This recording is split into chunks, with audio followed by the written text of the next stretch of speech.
Very excited about this opportunity. I come to you from Wisconsin, so I'm a Wisconsin girl, Packer fan all the way. So a little different than Vikings here in Minnesota. Yeah. I would say at heart, I'm still very much a teacher. In the classroom. The classroom, Yeah. just being boots on the ground, Yep. right at the front lines with Yep. the kids is where my passion lies. Awesome. I really feel like public education was part of my identity, is still part of my identity and who I am. You really just need to be passionate about the 7 habits and about leadership and most importantly about kids. Awesome. I'm so passionate about leadership, and it's the thing that I love to do at Palmer Bus Service is to just really train and equip the next generation, the folks that are coming up behind me here at Palmer Bus Service. You're in charge of your own happiness. You're the only one who can impact that. And here's some really good, solid habits you can use. And one of the powerful questions I ask in a different training is how many of you know a leader who's in a leadership position who shouldn't be there? Well, no, then what are you worrying about it for?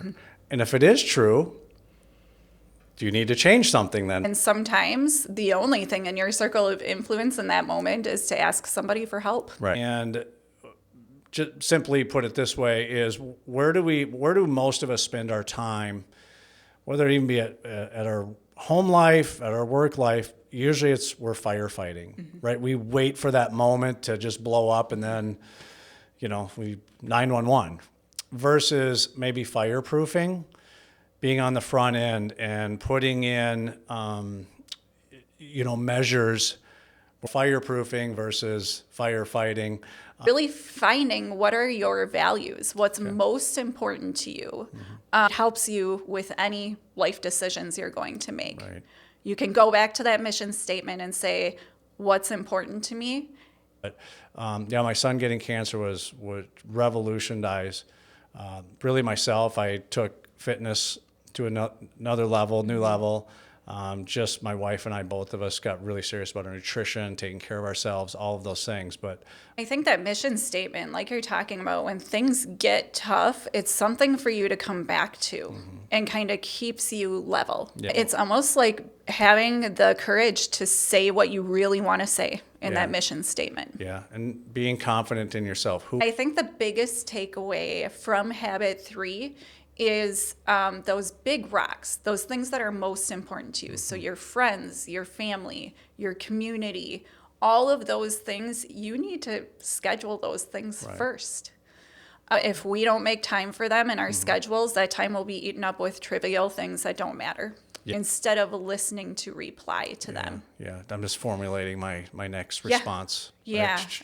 So essentially, if you are only sitting there formulating your reply to somebody, you've essentially stopped listening to them. Yeah, I just want to fix it so we can move on to the next one. I want to check the next box.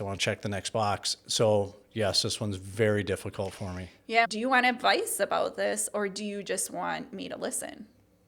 Yeah. First of all, don't be afraid of silence.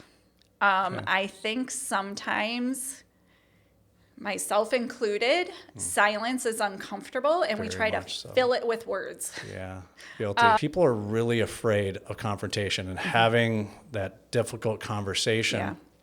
And I think if they just looked at it like, we're going to have this conversation because we want to become better for it, or better people from it, better team from it, and looked at it that way versus,